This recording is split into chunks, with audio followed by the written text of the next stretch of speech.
Hello everyone, this is Michael May, Realty One Group MVP. It's Friday and you'll get this tomorrow. I hope you're doing well, you and your family. I've been sick the past 10 days or so, and I went to my doctor and he gave me amoxicillin. And he said take 2 a day every 12 hours, but the pills are really large. And I took one, took a gamble, thought I could swallow it, and I got it stuck in my throat for a good 2 or 3 minutes. I panicked, but I eventually got it down after moving my throat around. I'm doing much better now. But after that first one, I decided to cut them all up because I didn't want to have to choke like that again. That was not pleasant. So I'm down now to 2 or 3 days since I took them, and I'm feeling a lot better. I wanted just to say some of the things that I do at my home, and one of the things I like to do is cook. And I made some ribs, put together some ingredients, and then made a marinade, let them marinate for over a day and a half. And then I ended up putting them on the grill, and they came out really good. And I just had some yesterday, so I enjoyed it.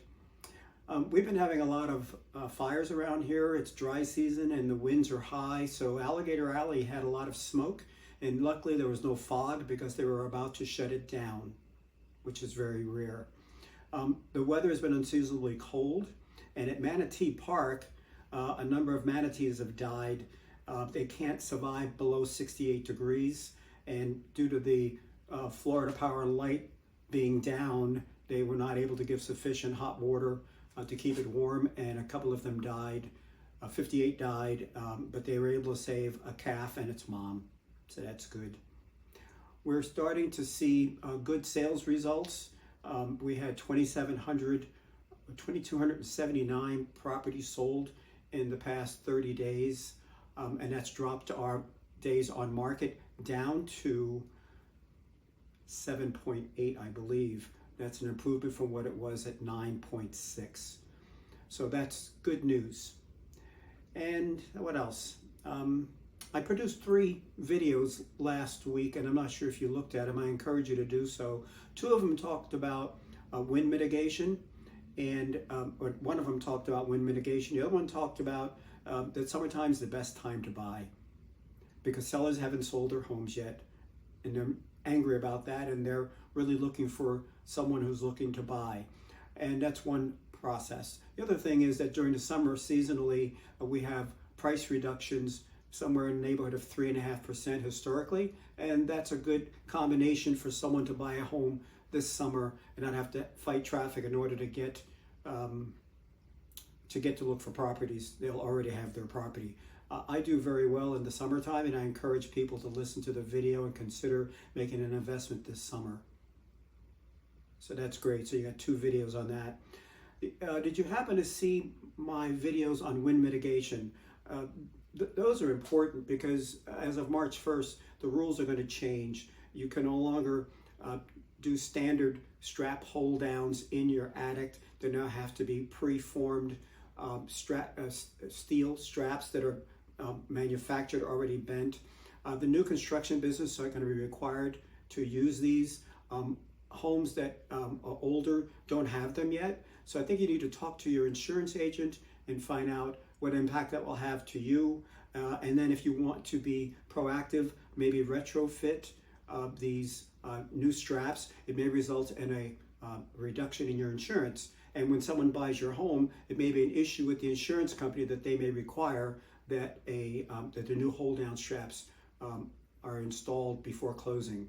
So no one really has the answer yet. I encourage you to, if you're a current owner, to ask your current insurance company if you want to be proactive, so that when someone wants to buy your house, you can say, hey, I put in the new straps, you'll be able to get insurance at no problem, you know. So that's important. The other thing that I wanted to talk about is that a lot of sellers don't put emphasis, or a lot of owners don't put emphasis on maintaining their properties, and that's called deferred maintenance. I encourage people to keep their homes up to speed, because if they don't, they're going to run into a problem like my sellers did last summer. For years they've owned this house, but they haven't done much with it, and when I walked around, I said, there's deferred maintenance here, and you really need to get this fixed. Well, they didn't do that. As a result, it was sold for less than what they would like to have sold. In addition, they actually had to give the buyer about 12 grand for the repairs to get it up to speed. Luckily, it was a cash deal because it would have been a problem if it had been a mortgage, because there are a lot of things that needed to be done. So I encourage anybody who has a property, take a look around, do what you can to make it look, nice, and stop the deferred maintenance, because it's only going to get worse. I hope you enjoyed my video. I hope I did okay. This is Michael May, Realty One Group MVP. You can reach me anytime. And please consider buying something through me or referring someone that you know. Michael May, 239-989-6357. I hope you have a good weekend. And I promise I'll do my best to get better at doing these videos. Have a good weekend now. Bye-bye.